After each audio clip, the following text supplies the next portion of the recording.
Ito po, isang mapagpalang araw po sa inyong mga kasanggan dikit. Bali, ayan po, kahapon po, hiwa-hiwala yan. Ngayon po, na idugtong na po natin. Ginamitan po natin ng soldering iron. Ayan po, magkahiwalay po yung kahapon. Tsaka ito po.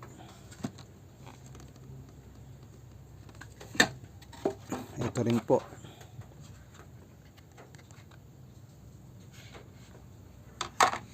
Tsaka ito. Tanggal po itong tornilyuhang to eh. Tsaka ito. Bali, yan po. Papakita ko po sa inyo kapag na-fiberan ko na po. Tsaka na masilyahan.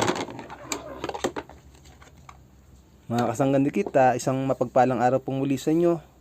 Lagi po kayo mag-iingat. Maraming salamat po sa patuloy na suporta at panonood nyo po ng aking mga videos. God bless po sa inyo mga kasanggan dikit.